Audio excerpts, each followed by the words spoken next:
Så er vi her. Vestersø.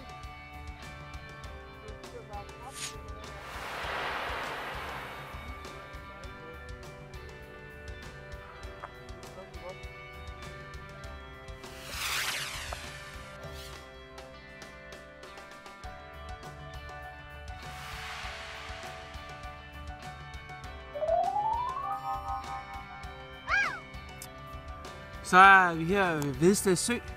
Det er stadigvæk tidligt forår. Og Vedsted Sø, det er en af de få klarvandede søer, vi har her i Sønderjylland. Og der er faktisk krebs i søen. Jeg har lige været ude og kigge lidt. Det tog mig ikke ret lang tid at finde nogle sten. Og der lå den her bandit gennemsiden nedenunder. Det er en hund. Det kan man se, hvis man vender den rundt. Så har den faktisk hovn nedenunder her. Så jeg ved ikke, om I kan se det. Lige så forsigtigt. Det er så næste sæson af danske flodkrebs her er sikret.